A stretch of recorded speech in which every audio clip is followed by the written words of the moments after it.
En este momento ya dirige sus palabras el presidente Andrés Manuel López Obrador como parte culminante de este evento desde la ciudad de Tijuana. Escuchemos. Amigas, amigos,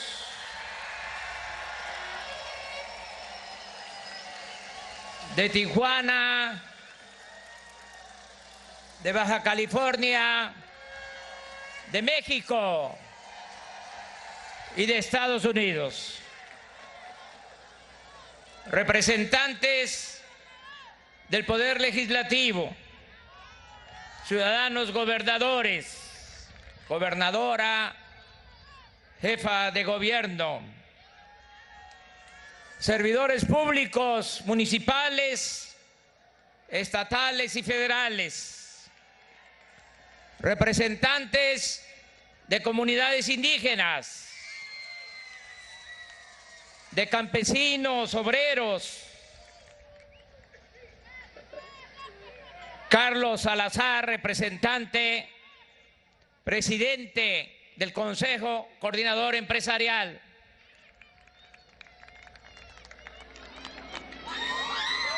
representantes de las iglesias, libres pensadores, migrantes, amigas y amigos todos. Estados Unidos y México no son vecinos distantes. Comparten una frontera de 3.180 kilómetros de largo. Ejercen una influencia cultural mutua.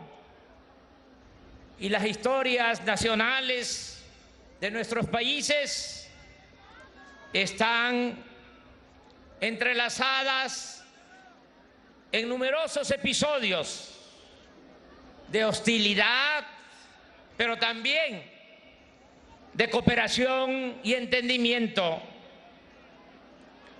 El gran zarpazo de 1847 y las intervenciones del siglo XX en nuestro territorio, amén de otros agravios, han tenido una contraparte en la amistad entre gobiernos y la fraternidad de los pueblos de ambas naciones.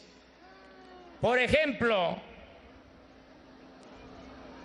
el presidente Benito Juárez, el mejor presidente de México, recibió una invaluable ayuda de Abraham Lincoln en su lucha contra los invasores franceses. Y en otros momentos, Estados Unidos dio refugio a próceres de nuestra historia, como Mariano Escobedo, Vicente Rivapalacio, Francisco I. Madero y José Vasconcelos. No se nos olvida que desconocieron al usurpador Victoriano Huerta en 1913, quien se había hecho del poder tras un golpe de Estado. Más aún, muchos periodistas, dirigentes sociales y políticos de nuestro país optaron por combatir a la dictadura porfirista desde el territorio estadounidense para poner a salvo sus vidas, porque en ese entonces, mientras en Estados Unidos se aplicaba la ley y se les castigaba con cárcel, en México, desgraciadamente, se les tiroteaba por la espalda, se les aplicaba la famosa y terrible ley fuga. Más adelante, como aquí se ha dicho, los gobiernos de Franklin Delano Roosevelt y de Lázaro Cárdenas mantuvieron relaciones ejemplares a pesar de la expropiación petrolera de 1938.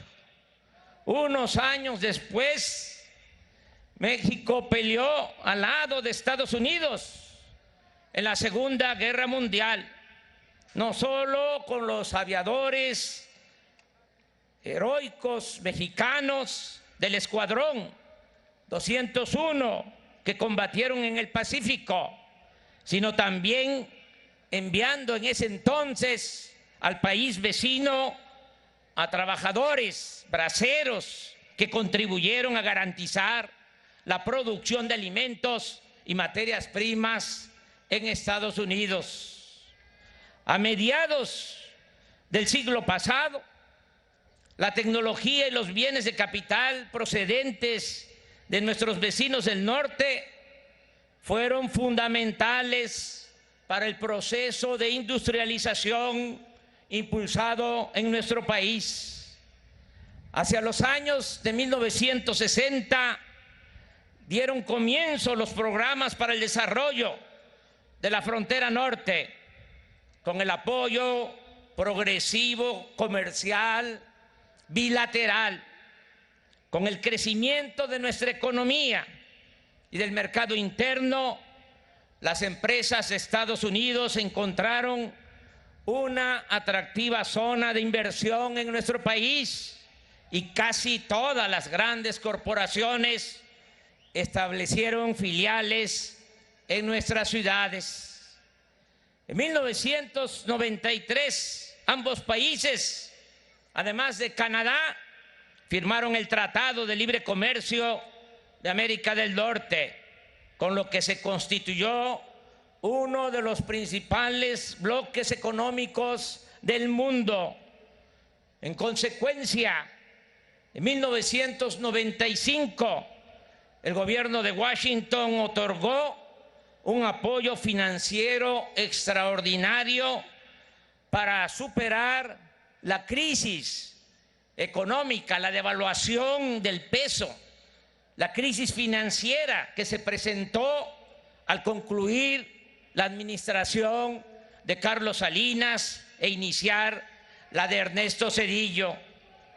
Una de las consecuencias de la imposición del modelo neoliberal en nuestro país fue la expulsión masiva de población de sus lugares de origen, la pérdida de empleos en una industria desmantelada, cuando decían que la mejor política industrial era la que no existía.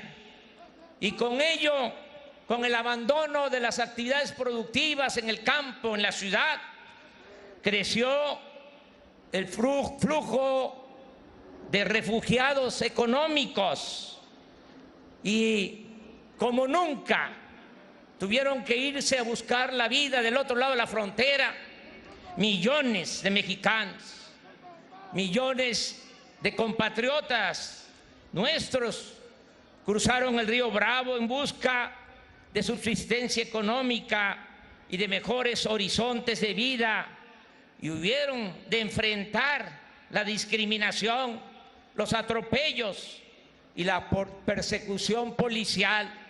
Pero también, y eso no debemos soslayarlo, también se registraron sublimes manifestaciones de apoyo y solidaridad de una buena parte de la sociedad estadounidense. En la actualidad, Estados Unidos tiene una comunidad mexicana formada por unos 36 millones de personas, de las cuales 15 millones son nacidas en México. Esa población realiza un aporte fundamental a la economía y a la cultura del país vecino, y su participación política allí es cada vez más relevante. Hay en ella más de 1 millón de emprendedores. Además, los mexicanos realizan el 30% de las labores agrícolas en Estados Unidos, el 20% de las tareas en la construcción y el 15% en la industria turística. En contraparte, esos compatriotas contribuyen a la economía mexicana con remesas por más de 33,000 millones de dólares anuales. Un dato poco citado es que en México residen cerca de 1.200.000 estadounidenses. Es decir, nuestros dos países son protagonistas del mayor intercambio demográfico del mundo. Por lo demás, así como la nación vecina constituye el principal destino para las exportaciones mexicanas, para vender las mercancías que se producen en México, la nuestra nación es también el mercado más importante para las exportaciones de Estados Unidos. Es en este contexto y en vísperas de la conclusión del Tratado de México, Estados Unidos y Canadá que se presenta la decisión unilateral del presidente Donald Trump de imponer un arancel generalizado y progresivo a las exportaciones mexicanas a Estados Unidos. Se trató de una medida que respetamos, pero que no compartimos, porque de aplicarse hubiese causado, como aquí se ha dicho, un daño importante en ambas economías y debilitado en forma significativa la alianza comercial de la región.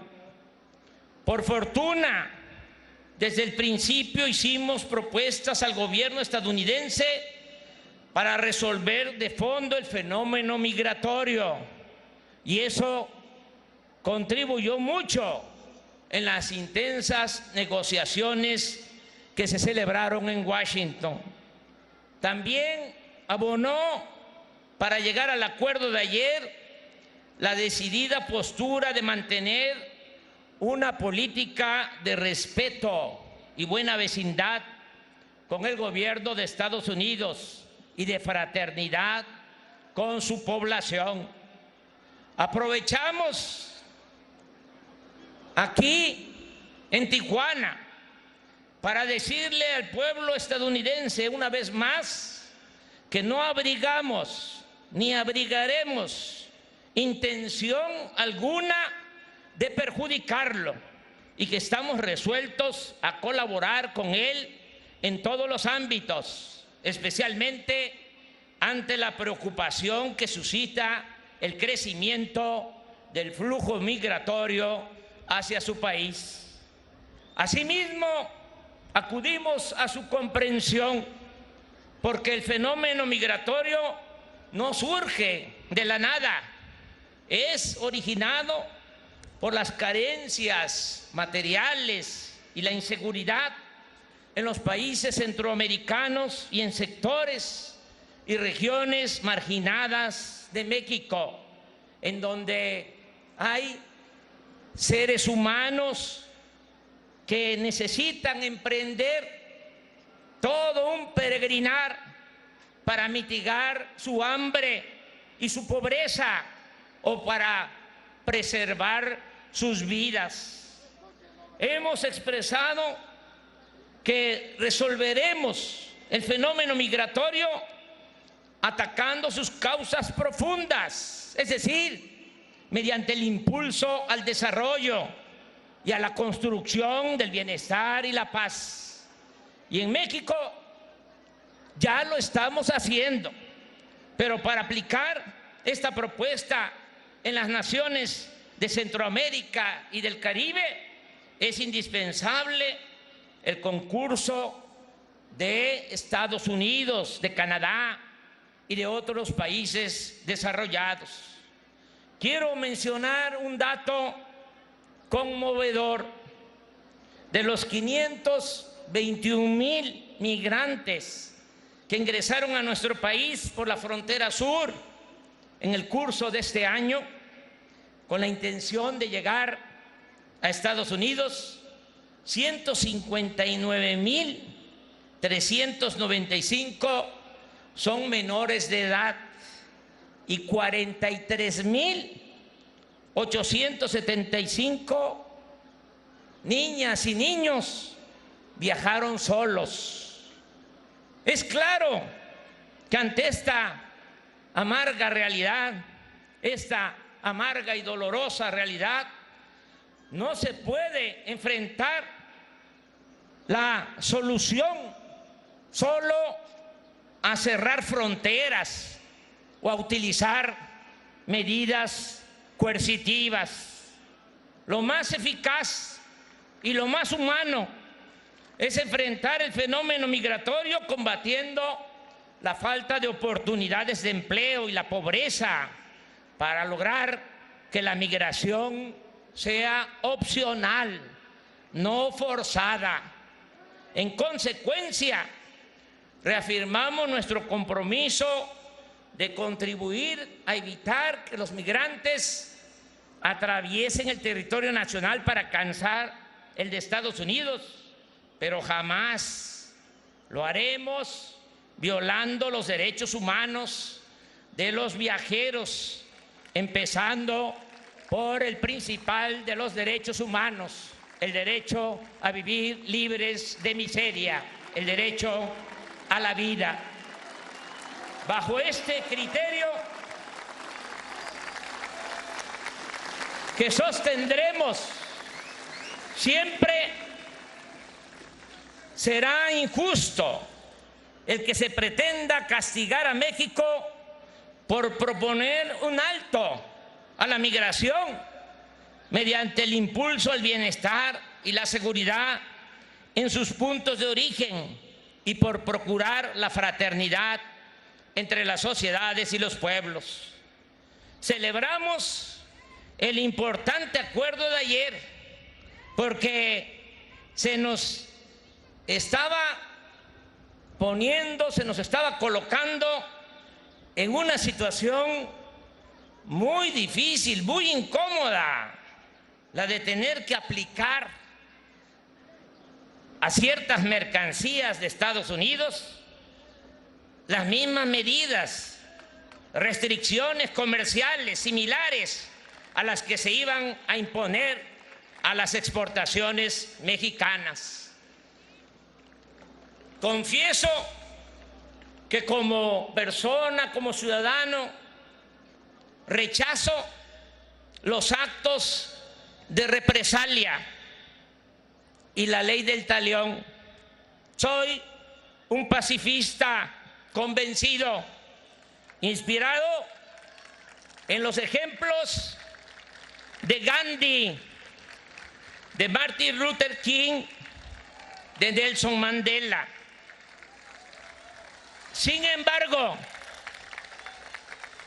como jefe y representante del Estado mexicano, no puedo permitir a nadie que se atente contra la economía de nuestro país, y menos que se establezca una asimetría injusta, indigna para nuestro gobierno y humillante para nuestra nación. Afortunadamente, ayer se impuso la política sobre la confrontación y debo reconocer que hubo voluntad para buscar una salida negociada al conflicto de parte del presidente Donald Trump y de sus principales colaboradores. Me consta al presidente Donald Trump, por eso No le levanto un puño cerrado, sino una mano abierta y franca.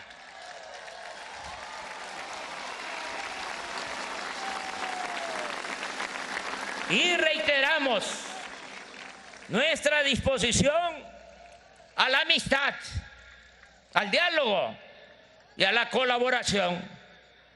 Manifestamos asimismo nuestra determinación de mantenernos al margen de los asuntos internos de nuestro vecino país y cercano al mismo tiempo, vecino cercano,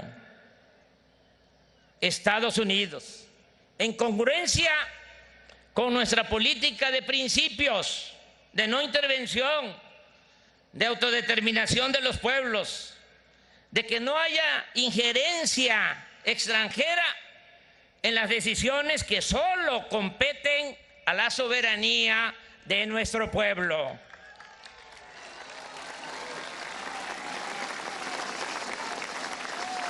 Estoy como ustedes y como muchos mexicanos, orgulloso del trabajo profesional, político y diplomático de la delegación mexicana que estuvo a cargo de este complejo, difícil asunto, encabezada por el secretario de Relaciones Exteriores de México, Marcelo Ebrard.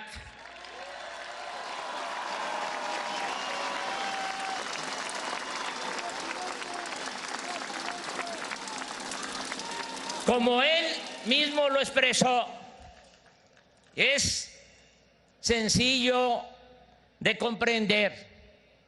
El lunes ya no van a haber aranceles, no van a haber impuestos, no va a haber crisis económica o financiera en nuestro país.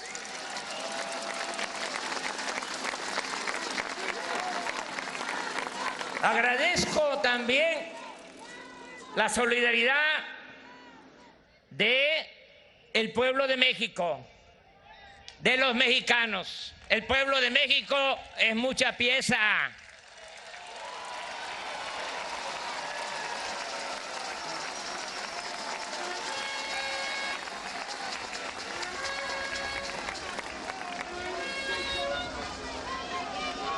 Quisiera decir más cosas sobre eso, pero me tengo que autolimitar. Agradezco la solidaridad de todas las clases sociales, de todos los sectores, de todas las corrientes del pensamiento, de todos los mexicanos que no titubearon en manifestar su apoyo en la defensa de la dignidad de nuestro país y al mismo tiempo con mucha madurez política preservar la amistad con el pueblo de Estados Unidos. ¿Qué sigue?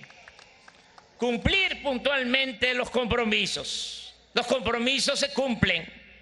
Reforzar nuestra frontera, aplicar la ley y respetar los derechos humanos. Promover la aplicación inmediata del programa de desarrollo de la CEPAL para impulsar las actividades productivas y crear empleos en Centroamérica y en el sur-sureste de México. Desde la semana próxima estaremos ofreciendo ayuda humanitaria, oportunidades de empleo, educación, salud y bienestar a quienes esperen en México su solicitud de asilo para ingresar legalmente a los Estados Unidos. Agrego que existen condiciones políticas inmejorables para conseguir en tiempo y forma, de acuerdo a el Estado de Derecho que prevalece en el país, con autonomía a los poderes. Puedo decir que estoy casi seguro de la ratificación en la Cámara de Senadores del Tratado de Libre Comercio entre México, Estados Unidos y Canadá.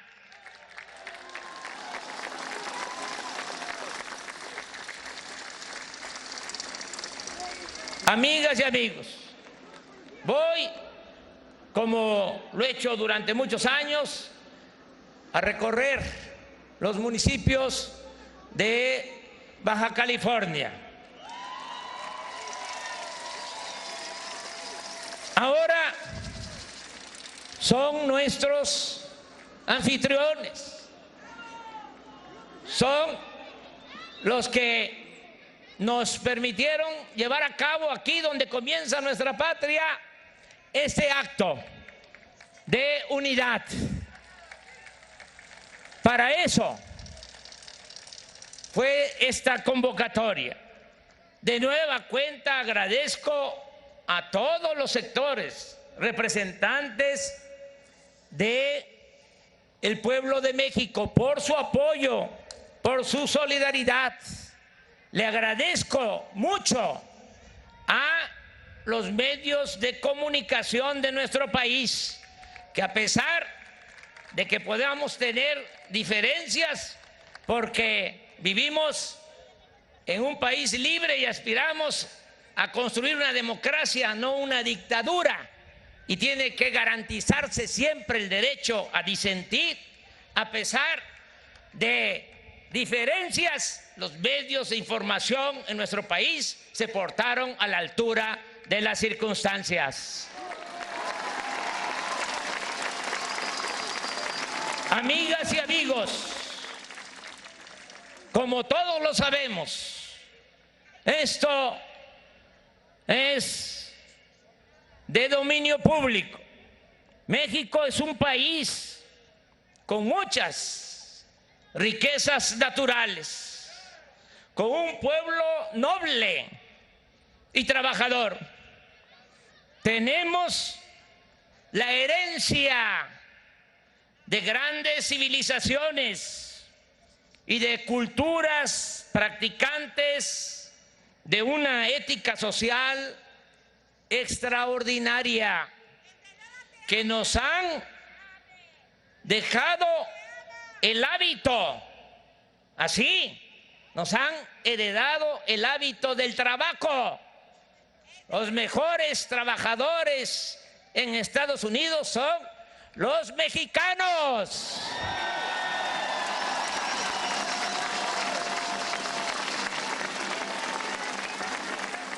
Y nos heredaron como enseñanza mayor nuestros antepasados el poner por delante el amor al prójimo, la ayuda mutua.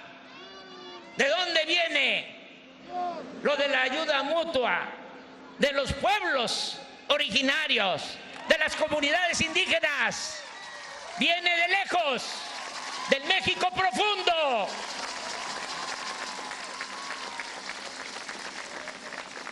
Y ¿se acuerdan lo que nos repetían nuestros padres, nuestros abuelos?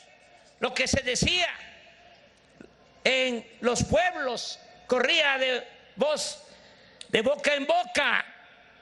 Decían: hacer el bien sin mirar a quién. ¿Se acuerdan de eso? Eso entraña toda la grandeza de nuestro país, de nuestra gran nación. Si a pesar de nuestras diferencias, como lo demostramos en esta semana, en estos días, actuamos, como aquí se ha dicho también, todos juntos, sin odios, con honestidad, con humanismo y sentido de la justicia, seremos cada vez más fuertes en el concierto de las naciones y siempre capaces de remontar cualquier adversidad para consumar más temprano que tarde el gran objetivo de construir una patria nueva, próspera, pacífica y fraterna, en la que reine por siempre el ideal, el bello ideal del bienestar y de la felicidad del pueblo. ¡Que viva México!